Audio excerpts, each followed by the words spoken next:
All right, CNBC's Dominic Chu, thank you so much.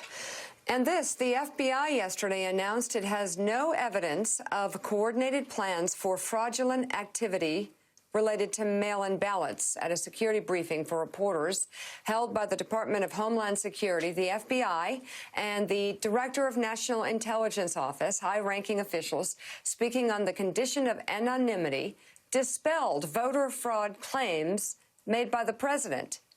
He and Attorney General Bill Barr have repeatedly said mail-in balloting is ripe with fraud and susceptible to tampering by foreign governments.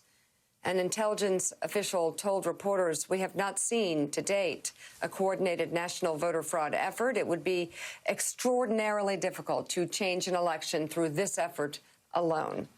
Intelligence officials say there is no evidence of attempts to print counterfeit ballots, and attempts of foreign governments and others to hack into U.S. election systems have been mostly unsuccessful so far because states have better defenses and the federal government is sharing threat intelligence more widely. Willie? Meanwhile, Mika, the president sort of tried to tweak his argument on this. In an Oval Office interview yesterday with the Washington Examiner, the president appeared to shift his blame for potential fraud in the upcoming election from the post office itself to, quote, elections offices. When asked about the post office ability to deliver ballots, Trump said, no, he continued, it's not the post office. No, it's the elections office. It has nothing to do with the post office.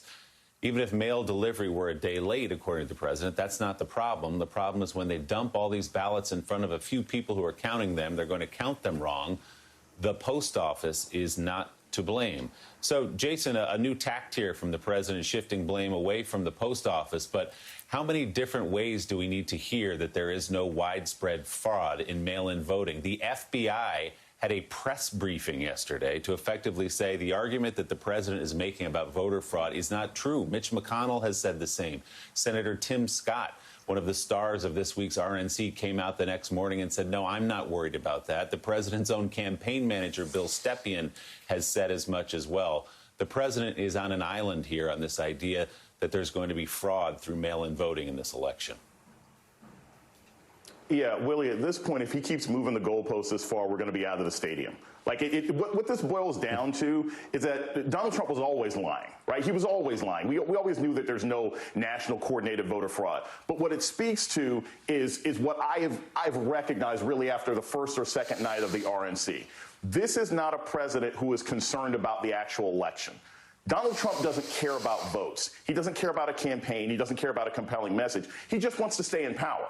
And so anything that has to do with an actual reflection of the public will, the public good, he wants to destroy it. So he'll attack the post office. He'll attack local secretaries of state, half of whom are going to be Republicans, right? I mean, to say campaign offices as if it's this sort of mysterious place next to the DMV and McDonald's doesn't make any sense. You're talking about secretaries of state who are from both parties who have a compelling reason to have elections work. But the president doesn't want an election. He doesn't want anyone to vote. He simply wants to stay in power. And that's why you hear these shifting arguments week after week after week, even if Mitch McConnell says he disagrees. All right, so there's also this from that same Washington Examiner interview. President Trump calling for a drug test before the presidential debates.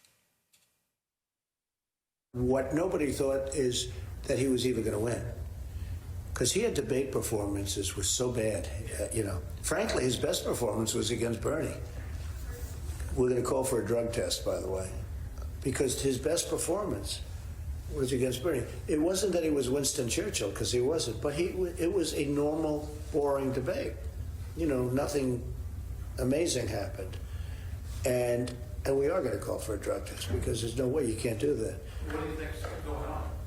Well, I don't know how he could have been so incompetent in his debate performances and then all of a sudden be okay against Bernie. My point is, if you go back and watch some of those numerous debates, he was so bad. He wasn't even coherent. And against Bernie, he was.